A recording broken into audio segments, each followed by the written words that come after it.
Boy! Oh my god, Kratos. How many times do I have to tell you? My name is Matthew, okay? Not boy, okay? Please stop calling me boy. My name is Matthew, okay? No, your name is Boy, okay? I'll call you Boy if I want to call you Boy, okay? I want to call you Boy. Your name is Boy. Ugh, whatever, what do you want? When are you going to make your anniversary video? I'll make it when I'm done with Skyrim. How long is that going to take? I don't know, about 200 hours? How many hours are you in now?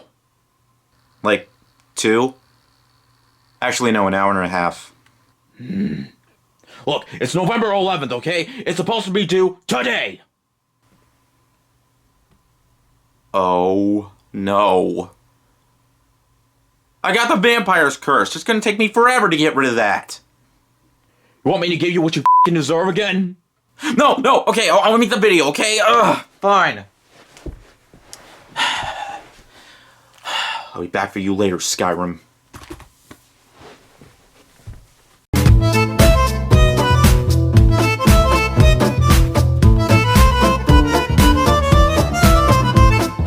Hey guys, what is up? This is Matthew Davis, me once again, and this is going to be a very special video game review today. Because not only am I reviewing this game for its 10th anniversary, I'm also reviewing this game for my 10th anniversary.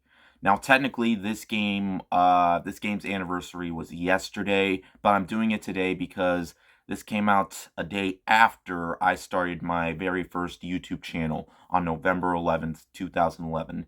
Now, technically, yes, this channel that I use all the time, yes, this I made back in October of 2012, but I didn't start my channel until November of 2011. Now, technically, that channel was made on May 31st, 2011, but I didn't fully start making YouTube videos, like actual official YouTube videos, until November 11th. I had a very bad day of school that day, so in order to cheer myself up, my mom said, you can make a YouTube channel if you want to, and I did. Before I did YouTube videos, I did very stupid Fred-inspired videos.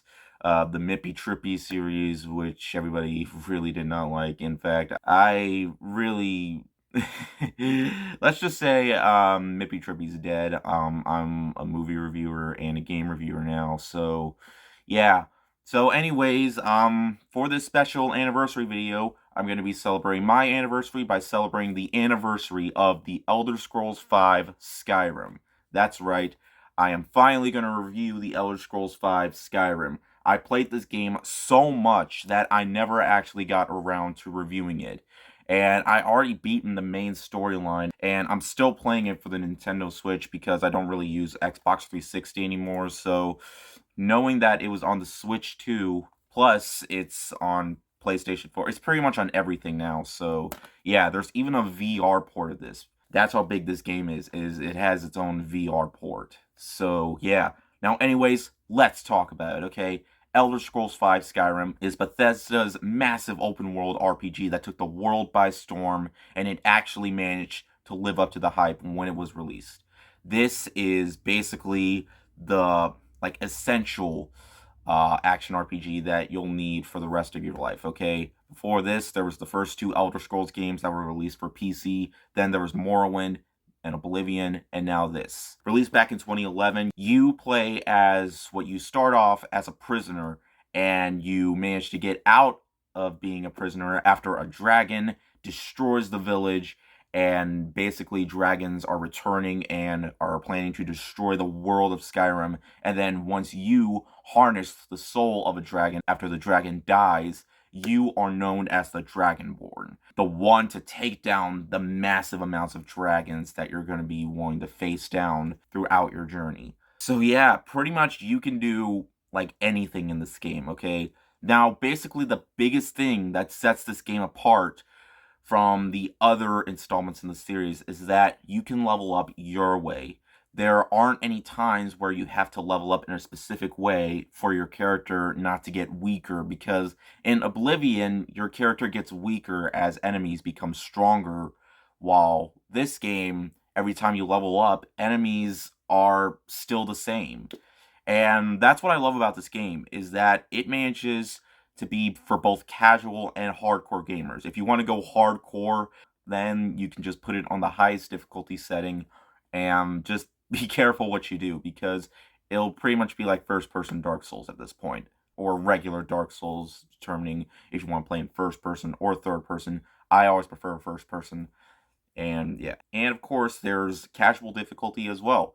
That's what I love the most about this, is that it's not trying too hard to have a challenge. If you just want to explore the wide open world while also facing down against enemies, you can do that. Besides, there are so many ways you can take out enemies, because the biggest thing in this game is the dragon shouts. When you use dragon shouts, they have different abilities. You can use them against combat, you can use them for different stuff, or in puzzles or stuff like that.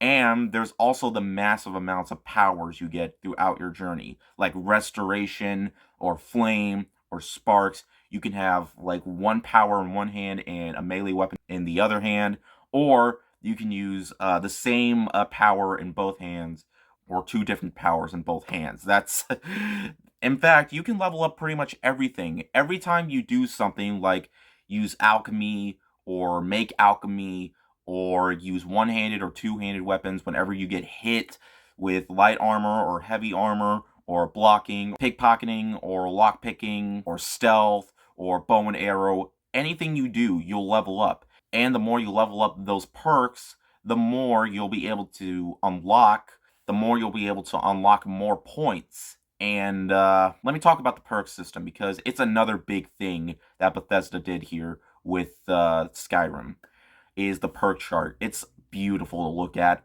but also it's a perk chart that manages to do enough justice for the player. Basically, what I mean by that is you can, it's basically like a tree system, and you can use them by making your abilities stronger and stuff like that. And every time you level up, you have three options to boost up your stamina, your magic, or your health. And it's all very helpful here.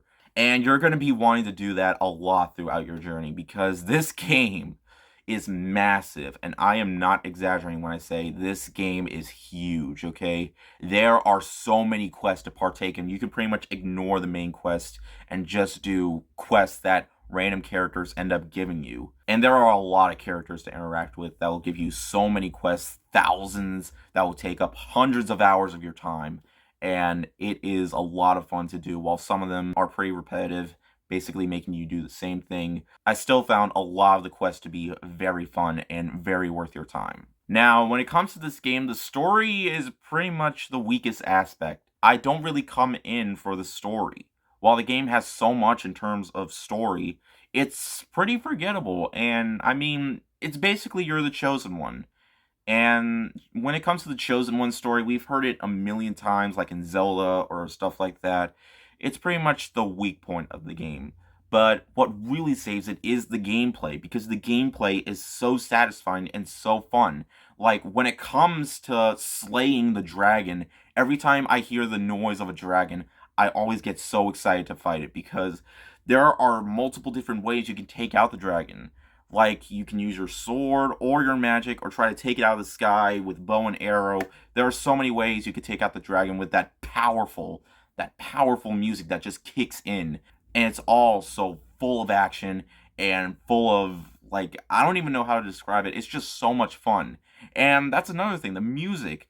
It easily has the best soundtrack since Morrowind, because I think Morrowind has the second best soundtrack in my opinion. This has some of the music of Morrowind with also cranking it up to 11 with different covers and stuff like that. And plus, there's DLC. And no, I'm not talking about that crappy horse DLC that Bethesda put out a little bit after the game was released. No, that's not in this version. No, I'm talking about the Morrowind-ish type of I'm talking about like when you go into the world of Morrowind again. Like, that's the DLC that I'm talking about here. Like, it says it right here. It includes Dawnguard, Hearthfire, and Dragonborn. I'm assuming that's what the DLC is, but it includes the main DLC, like the actual expansion DLC, and it's a lot of fun too. packing in more hours, taking away more hours of your time, and I just love it. And there's just so much you can do in this game that Bethesda went all out here. And while, yeah, today they're not really having the best reputation recently, especially when it came to Fallout 76, still, we got to remember that Skyrim was a big deal, and to this day, I still think it's one of the best RPGs of all time. There's companions that can come along with you throughout your journey, that you can even build relationships with, and even marry. And you can even get your own house, where you can always just put stuff that you're not using right now in your house. If you do a certain quest that will allow you to get a house. It's pretty simple, and it was a lot of fun to do, like, filling my house up with neat stuff and stuff like that. It was just so much fun.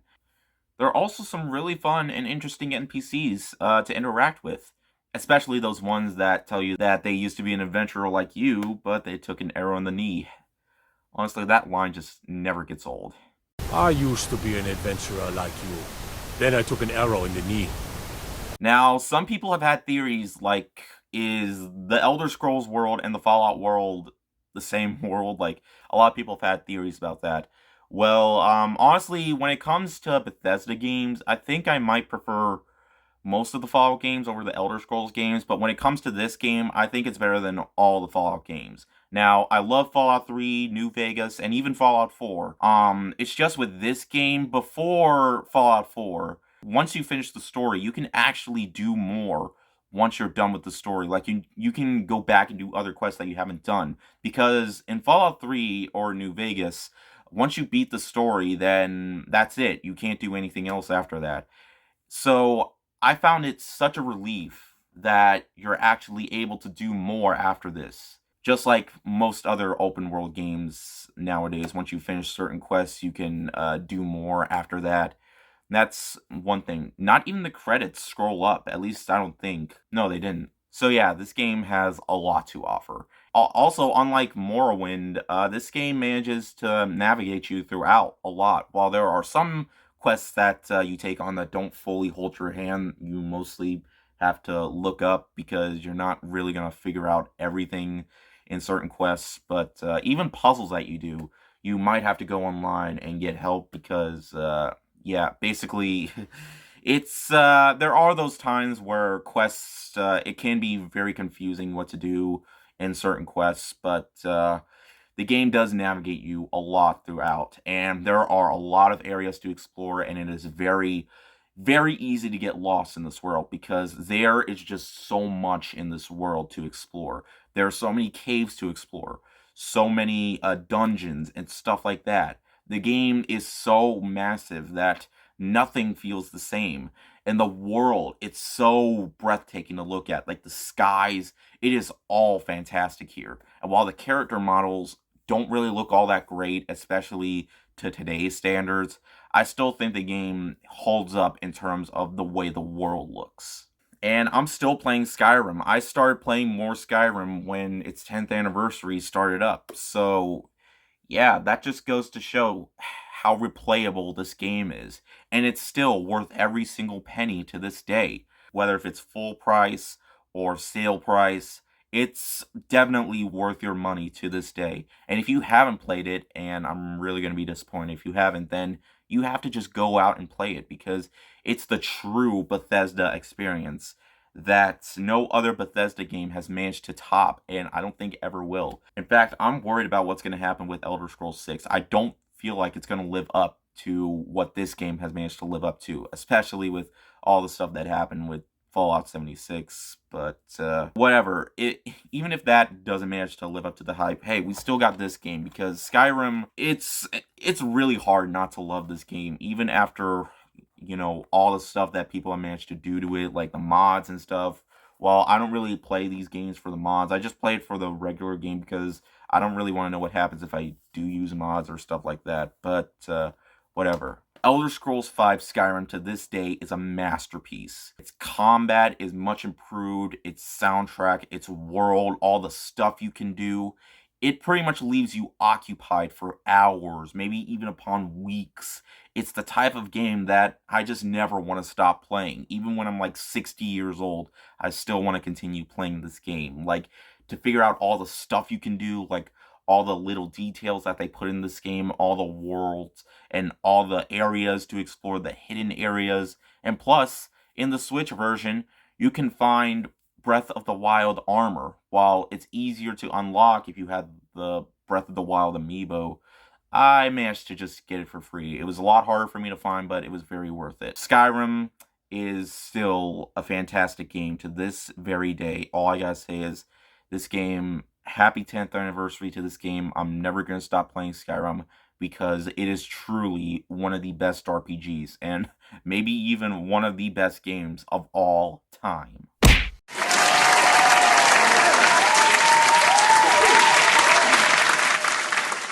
Now, okay, so before you say anything, you're probably thinking to yourself, what? A perfect score? Didn't you say the story was weak? Yes, I did, but you know what? Perfect scores don't always mean perfect games or movie. I know it says perfection, but the reason I put it there is because perfect score. That's pretty much the main reason why. It's because it's a perfect score. But sure, the story is weak, but it's not a movie or a TV show or an anime. It is a game. And if the gameplay manages to be a hell of a great time, then that's pretty much what it needs to do. If it doesn't have a great story, then it needs to have great gameplay, and it does. The gameplay, in my opinion, is tier perfection. And yes, it is glitchy, but it's 10 years later. I don't really encounter that many glitches.